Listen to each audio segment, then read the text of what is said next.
बिस्मिल्लाहिर्रहमानिर्रहीम। शुरू अल्लाह ताला दे नां तो जो बड़ा मेहरबान ते निहायत ही रहम करने वाला है। बीते दिन जिहड़ा हमला पहलगाम दे विच होया, ਜਿਹੜੀ भी आतंकी संगठन जिहड़ा कि अपने आप ਨੂੰ पाकिस्तानी समर्थक कहंदा है, ਅਸੀਂ ਇਹ ਸਮਝਦੇ ਹਾਂ ਕਿ ਉਹ ਭਾਰਤ ਦੀ ਏਕਤਾ ਤੇ ਅਖੰਡਤਾ ਦੇ ਉੱਤੇ ਹਮਲਾ ਹੈ।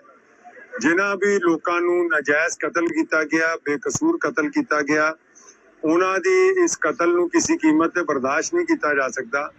ਭਾਰਤ ਸਰਕਾਰ ਨੂੰ ਤੇ ਕਸ਼ਮੀਰ ਦੀ ਸਰਕਾਰ ਨੂੰ ਮੈਂ ਬੇਨਤੀ ਕਰਦਾ ਕਿ ਇਸ ਮੁਕੱਦਮੇ ਨੂੰ 10 ਦਿਨ ਦੇ ਵਿੱਚ ਹੱਲ ਕਰਨ ਔਰ ਜਿਹੜੇ ਮੁਲਜ਼ਮ ਜਿਹੜੇ ਕਸੂਰਵਾਰ ਲੋਕ ਨੇ, ਜਿਹੜੇ ਕਿ ਜ਼ਾਲਮ ਨੇ, ਇਨਸਾਨੀਅਤ ਤੋਂ ਗਿਰੀ ਹੋਈ ਹਰਕਤ ਜਿਨ੍ਹਾਂ ਨੇ ਕੀਤੀ ਹੈ, ਉਹਨਾਂ ਨੂੰ ਫੈਸਲੇ ਤੋਂ ਬਾਅਦ ਮੁਕੱਦਮੇ 'ਚ ਗ੍ਰਿਫਤਾਰ ਕਰਕੇ ਬਾਜ਼ਾਰ ਦੇ ਵਿੱਚ ਘੱਟੋ ਘੱਟ ਲਾਲ ਚੌਂਕ ਦੇ ਵਿੱਚ ਘੱਟੋ ਘੱਟ ਫਾਂਸੀ ਦਿੱਤੀ ਜਾਣੀ ਚਾਹੀਦੀ ਹੈ, ਤਾਂ ਕਿ ਪੂਰੇ ਦੇਸ਼ ਨੂੰ ਇਹ ਸੁਨੇਹਾ ਜਾਏ ਕਿ ਅਗਰ ਤੁਸੀਂ ਬੇਕਸੂਰ ਲੋਕਾਂ ਦੇ ਨਾਲ ਧੱਕਾ ਕਰੋਗੇ, ਜ਼ਿਆਦਤੀ ਕਰੋਗੇ, ਦੇਸ਼ ਨੂੰ ਵੰਡਣ ਦੀ ਗੱਲ ਕਰੋਗੇ ਤੇ ਤੁਹਾਡਾ ਅੰਜਾਮ ਜਿਹੜਾ ਹੈ ਉਹ ਇਸ ਤਰ੍ਹਾਂ ਦਾ ਹੋਏਗਾ।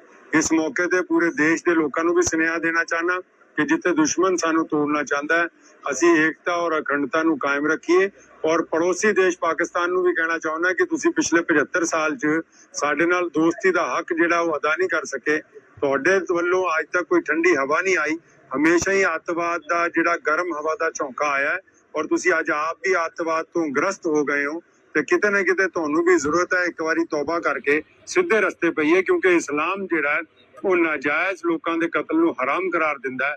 ਇੱਕ ਇਨਸਾਨ ਦੇ ਨਾਜਾਇਜ਼ ਕਤਲ ਨੂੰ ਪੂਰੀ ਇਨਸਾਨੀਅਤ ਦਾ ਕਤਲ ਜਿਹੜਾ ਕੁਰਾਨ ਸ਼ਰੀਫ ਵੱਲੋਂ ਕਰਾਰ ਦਿੱਤਾ ਗਿਆ ਕਿ ਅਗਰ ਤੁਸੀਂ ਨਾਜਾਇਜ਼ ਕਤਲ ਕਰਦੇ ਹੋ ਤੇ ਇੰਜ ਹੈ ਜਿੱਦਾਂ ਤੁਸੀਂ ਪੂਰੀ ਇਨਸਾਨੀਅਤ ਨੂੰ ਮਾਰ ਦਿੱਤਾ ਹੋਵੇ। ਤੇ ਇਸ ਲਈ ਮੈਂ ਇੱਕ ਵਾਰ ਫਿਰ ਇਹ ਕਹਿਣਾ ਚਾਹੁੰਦਾ ਕਿ ਜਿਹੜੇ ਵੀ ਜ਼ਾਲਮਾਂ ਨੇ ਪਹਿਲਗਾਮ ਦੇ ਵਿੱਚ ਟੂਰਿਸਟਾਂ ਦੇ ਉੱਤੇ ਹਮਲਾ ਕੀਤਾ, ਧਰਮ ਪੁੱਛ ਕੇ ਉਹਨਾਂ ਤੇ ਗੋਲੀ ਚਲਾਈ, ਤੇ ਇਹਦਾ ਮਤਲਬ ਉਹ ਖੁਦ ਅਧਰਮੀ ਨੇ, ਉਹਨਾਂ ਦਾ ਕੋਈ ਆਪਣਾ ਧਰਮ ਨਹੀਂ ਹੈ। ਇਸ ਲਈ ਸਾਡੇ ਸਾਰੇ ਭਾਰਤ ਦੇ ਲੋਕਾਂ ਦਾ ਇੱਕ ਹੱਕ ਬਣਦਾ ਹੈ ਕਿ ਅਧਰਮੀਆਂ ਦੇ ਖਿਲਾਫ ਅਸੀਂ ਇਕੱਠੇ ਹੋ ਕੇ ਲੜਾਈ ਦਾ ਜਿਹੜਾ ਹੈ ਉਹ ਐਲਾਨ ਕਰੀਏ। ਕੇਂਦਰ ਸਰਕਾਰ ਨੂੰ ਕੀ ਕਹਿਣਾ ਚਾਹੁੰਦੇ ਹੋ? ਕੇਂਦਰ ਸਰਕਾਰ ਨੂੰ ਕਹਿਣਾ ਚਾਹੁੰਦਾ ਕਿ ਘੱਟੋ ਘੱਟ ਫਾਂਸੀ ਦਿੱਤੀ ਜਾਣੀ ਚਾਹੀਦੀ, ਉਹ ਐਤਕੀ ਬਾਜ਼ਾਰ 'ਚ ਦਿੱਤੀ ਜਾਣੀ ਚਾਹੀਦੀ।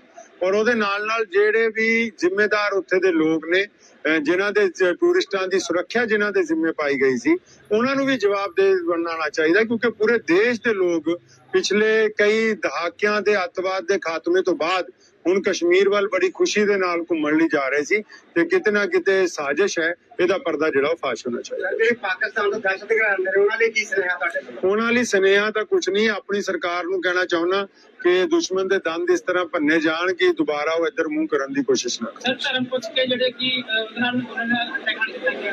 ਦੇਖੋ, ਧਰਮ ਪੁੱਛ ਕੇ ਜੋ ਹੱਤਿਆਕਾਂਡ ਕੀਤਾ ਗਿਆ, ਮੈਂ ਸਮਝਦਾ ਹਾਂ ਕਿ ਸਭ ਤੋਂ ਗਿਰੀ ਹੋਈ ਹਰਕਤ ਹੈ, ਕਿਉਂਕਿ ਜਿਹੜਾ ਵੀ ਕੋਈ ਅਧਰਮੀ ਹੁੰਦਾ ਹੈ, ਹੁਣ ਪੁੱਛਣ ਵਾਲੇ ਭਾਵੇਂ ਕਹੀ ਜਾਣ ਕਿ ਅਸੀਂ ਮੁਸਲਮਾਨ हैं, लेकिन इस्लाम के मुताबिक, कुरान शरीफ के मुताबिक वो मुसलमान नहीं है, क्योंकि इस्लाम नजायज किसी के कतल नूं हराम करार दिंदा है। धर्म पुछ के कतल करन दा मतलब ही यही है कि वो देश दे विच नफरत दी अग जिहड़ा वो फैलाना चाहुंदे हैं। हाँ, बिल्कुल सुरक्षा दे विच छोटी मोटी नहीं, बहुत वड्डी चूक है।